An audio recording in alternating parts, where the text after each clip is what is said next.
वालों, आज की अपनी बेसिक क्लास का कॉन्सेप्ट है BLS, बेसिक लाइफ सपोर्ट। किसी भी मरीज को यदि हार्ट अटैक आता है, दिल का दौरा पड़ता है, करंट लगता है, पानी में डूबता है या चॉकिंग होती है, ऐसी कंडीशन में उसके शुरू के 1 घंटा उसके लिए गोल्डन पीरियड होता है। अगर उस दौरान उसको बेसिक लाइफ सपोर्ट मिल जाता है तो वो पेशेंट सर्वाइव कर सकता है।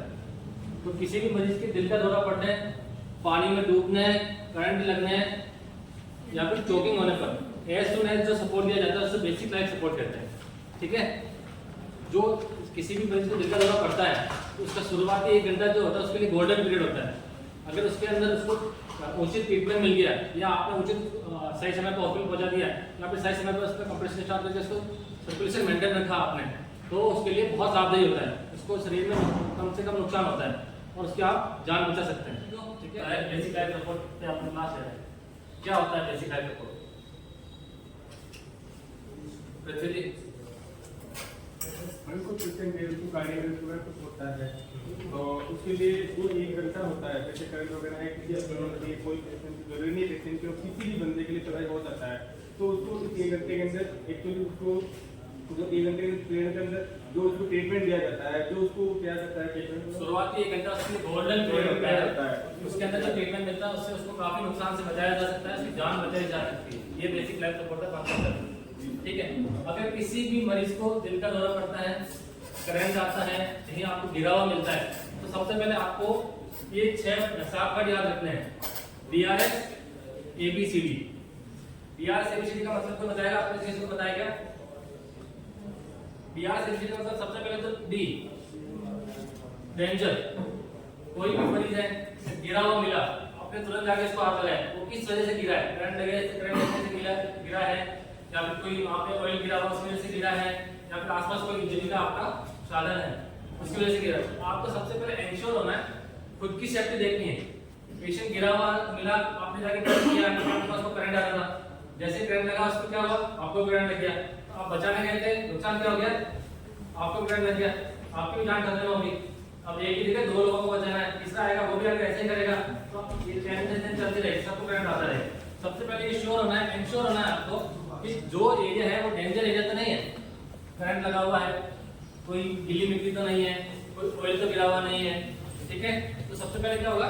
Ensure the area is safe और एवरीवन, सबके लिए सेफ होना चाहिए। अगर करंट लगा है तो सबसे पहले आप उसके वायर अलग करोगे। अगर ऑयल है तो आप लोगों को एक जगह को बोलोगे आप कि यहाँ पे ऑयल लगा हुआ है, कोई और नहीं है। ठीक है, समझ में आया? सेकंड होता है रेस्पॉन्स, उसका रेस्पॉन्स चेक करना आपको। ठीक है, सबसे पहले आपने आपको डेंजर से बचाया, पेशेंट को डेंजर से बचाया, फिर उसका रेस्पॉन्स चेक करना। रेस्पॉन्स कैसे चेक करोगे? उसके कंधों पे 10 सेकंड से भी कम में आपको चेक करना है। ठीक है, और आपको कंप्रेशन स्टार्ट कर देना है। कंप्रेशन स्टार्ट करने से पहले आपको एक जने को हेल्प के लिए बोलना है। ठीक है, या आप हॉस्पिटल में है हो तो अपना हॉस्पिटल का इमरजेंसी नंबर क्या है? 66। इमरजेंसी वार्ड का नंबर नहीं, कोड ब्लू के लिए इमरजेंसी नंबर है अपना 8। किसी भी टेलीफोन से अगर 8 नंबर आप दबाओगे तो काउंटर पे यहाँ पे नंबर बजेगा, 8 नंबर बजेगा। ठीक है, तो आप कोड ब्लू एक्टिवेट करोगे। ठीक है, तो अपने साथ वाले को सेंड फॉर हेल्प, हेल्प के लिए बुलाना है। टेलीफोन काम नहीं कर रहा तो आप भाग के जाओ, आईसीयू के अंदर भाग के जाना, इमरजेंसी भाग के जाना। आसपास जो भी स्टाफ है मदद के लिए बुलाना, 1 से भले 2 और 2 से भले 3। समझ में आया? तो सेंड फॉर हेल्प। अगर घर पे है तो आजू बाजू वालों को बुलाओगे ना कि आ जाओ प्रॉब्लम हो गई। ठीक है, एक जने को सेंड फॉर हेल्प। फिर उसका ओपन एयरवे करना पेशेंट का। कैसे करेंगे? हेड टिल्ट चिन लिफ्ट। ये अपना जो हाथ है उसके हेड पे रखेंगे, हेड टिल्ट, हेड को दबाएंगे, चिन लिफ्ट, चिन को दबाएंगे ऐसे। ठीक है, ओपन एयर में हो जाएगा और उसको mouth to mouth breathing start करनी है। ठीक है, समझ में आया? फिर आता है चेक ब्रीथिंग।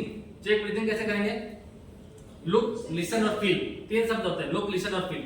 ये भी कम से कम टाइम में करना है, विद इन 10 सेकंड के अंदर करना है। लुक और लिसन कैसे करना है?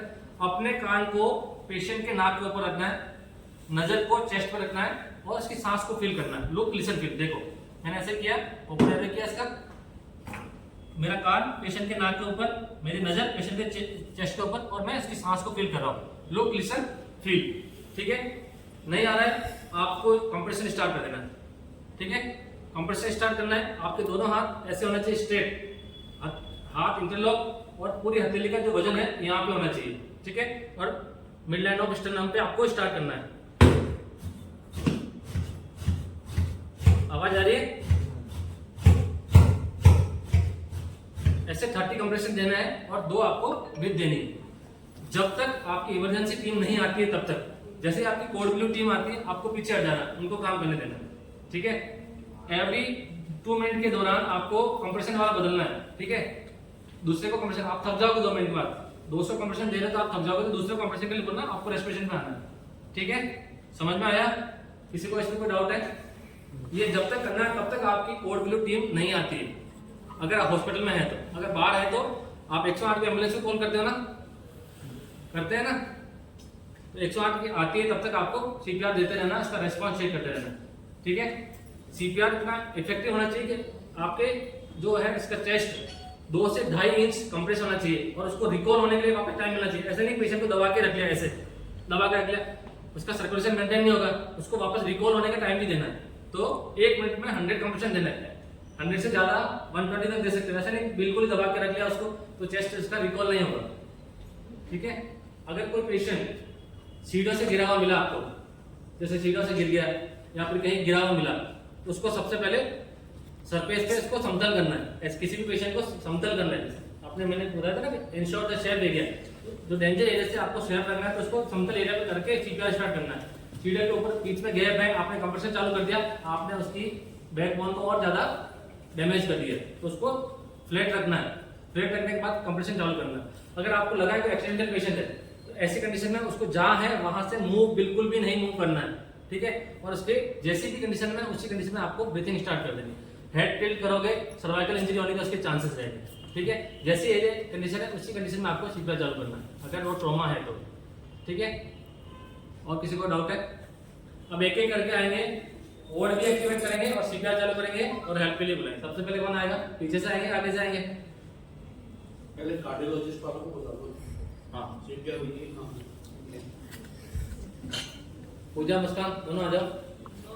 हाथ स्ट्रेट रहने चाहिए, आप करो, दोनों हाथ स्ट्रेट, अपना पूरा शरीर का वजन यहाँ इस हथेली के यहाँ पे होना चाहिए। हाँ हाँ, दबा और दबा, कोनी मुड़ रही है आपकी,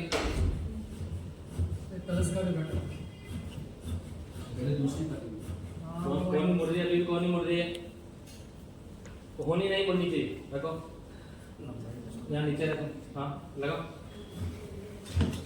पहले से बेटर हुआ है, ठीक है। नेक्स्ट कंप्रेशन कितना है? एक्सप्रेशन दो सिस्टर।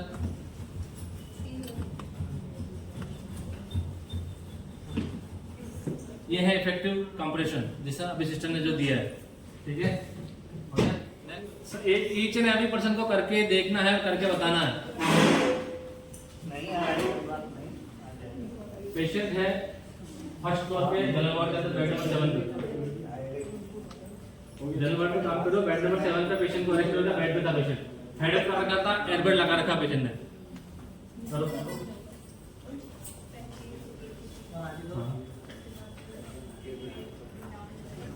मेरे को मत बोलो, इनको बताओ, मैंने आपको बता चुका हूँ, आप इनको बताओ। सबसे पहले आप करते जाओ क्या किए।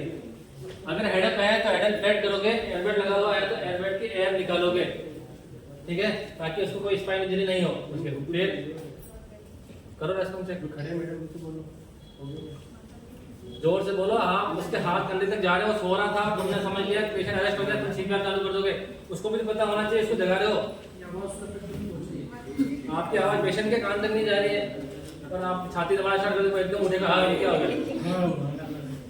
हाँ, रेस्पॉन्स नहीं किया, फिर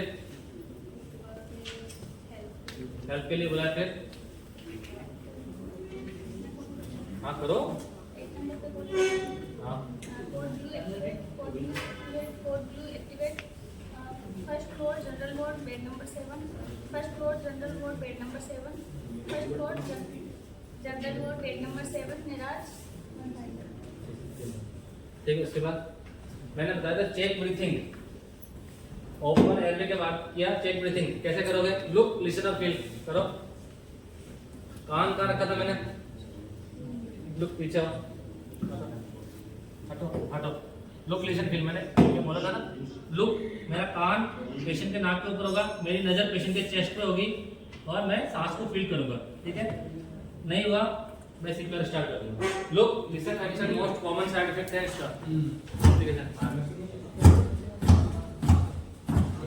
आप स्लो करो, थोड़ी स्पीड बढ़ाओ। एक मिनट में 30 100 होना चाहिए। वेरी गुड, ये स्पीड होनी चाहिए, ठीक है? रेस्पिरेशन दो, आपको रुकना नहीं है। वो रेस्पिरेशन दे तब तक आपको नहीं रुकना है। मेरे को 2 रेस्पिरेशन दे दो, मैं दोनों से प्यार चाहिए, ठीक? गुड, बहुत बढ़िया कंप्रेशन किया, ताली बजाओ इसके लिए। ठीक नहीं है फिर क्या करना है?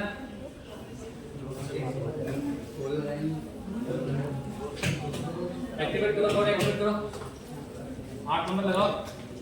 नंबर 1, मैं पेशेंट को अरेस्ट हो गया।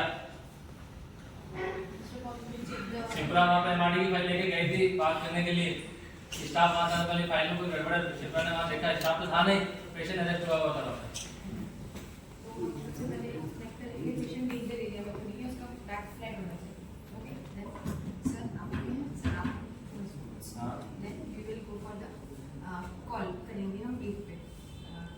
मैम आई थी, आपने मतलब मैम आप कोड एक्टिवेट करके हेल्प कीजिए और एक ma'am code blue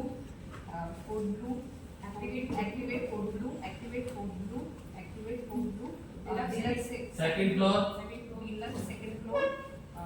second floor doctor ढूंढने का डिलक्स में तो 7 कमरे हैं, कोड ब्लू टीम कौन से रूम में जाएगी? डिलक्स में 7 कमरे हैं, कोड ब्लू टीम कौन से रूम में जाएगी? रूम नंबर 1 पे अरेस्ट हुआ था, तो में जाएगी तो फिर टाइम खराब हो जाएगा, ठीक है? वो जब एक्टिवेट करता है आपको वेट नहीं करना, मैडम एक्टिवेट करेगी तो नहीं सीधा करूंगी नहीं। ओपन एयर हां, then हम look into no response and we start CPR. Now CPR is put like ऐसा नहीं है, मरीज वहां पर कौन मुड़ रही है? हां,